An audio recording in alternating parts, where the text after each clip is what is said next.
Samantala, muli namang iginit ni Pangulong Duterte na wala siyang balak na makipag-away kay US President Barack Obama. Nilinaw ng Pangulo na tinapos na nila ni Obama ang kontrobersya hinggil sa munoy maanghang na mga komento niya patungkol sa leader ng Amerika. Ang ulat mula kay Rocky Ignacio.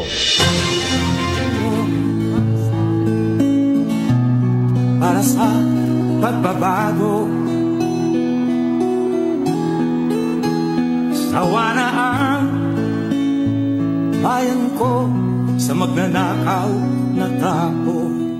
Mainit ang pagtanggap ng mga Pilipino sa Indonesia sa opisyal na pagbisita ni Pangulong Rodrigo Duterte. Ang pakikipagkita sa kanila ng Pangulo ang pinakaunang aktibidad nito matapos ang pagdalo sa Vientiane, Laos para sa ASEAN Summit at iba pang kaugnay na pulong. Sabi ka mga Pilipino dito dahil itong unang pagkakataon na dumating ang Pangulo sa Jakarta matapos maupo sa pwesto nitong Hunyo. Sa pagsasalita ng Pangulo, agad ipinaabot nito ang pasasalamat sa mga sumuporta sa kanya dahil wala namang anya siyang iba pang kasama o kaalyado na tumakbo sa Pangulo. Dito agad tinalakay ni Pangulong Duterte ang mga pangunahing hiningi sa kanya ng mga Pilipino, ang malakas na laban kontra ilegal na droga. Pagtiyak nito, hindi niya uurungan ng laban at maging ang mga opisyal na nasa likod nito.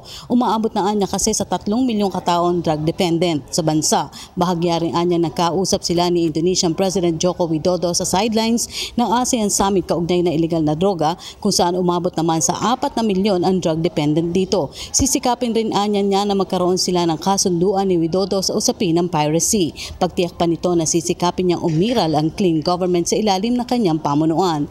Ang tubig ginagamit niyan magluto ka ng sabaw, yung tubig ng baterya sa sakyan mo. It's really acid. Sabi ng forensics ng Amerika, hindi atin, 6 months to 1 year. It will shrink your brain.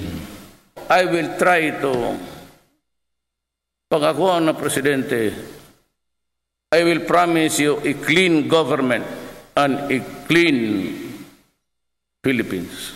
And I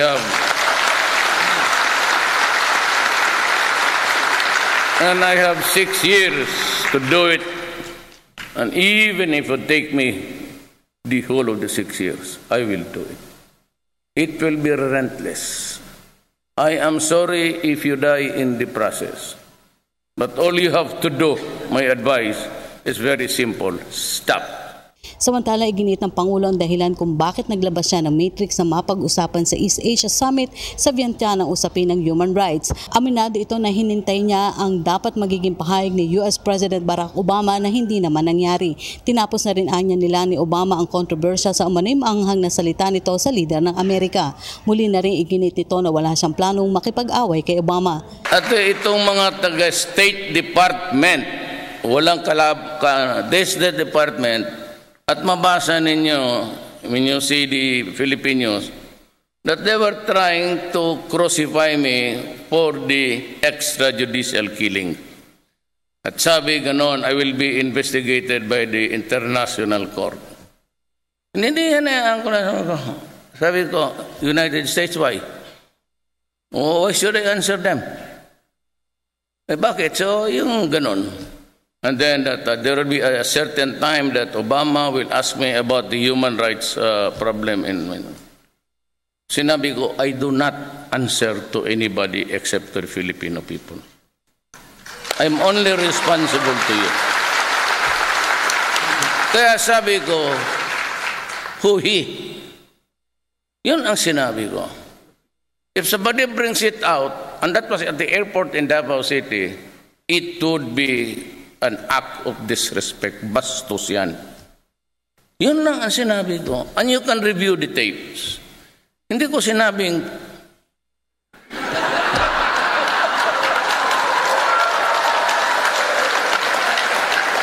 sinabi ako, pero not in relation to Obama.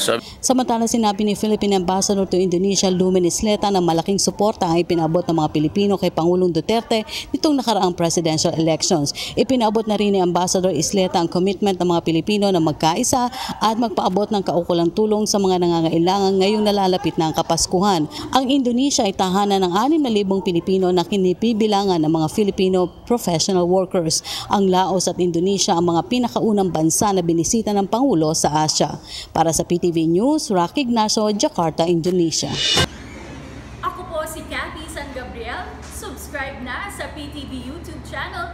I-click lang po ang subscribe button.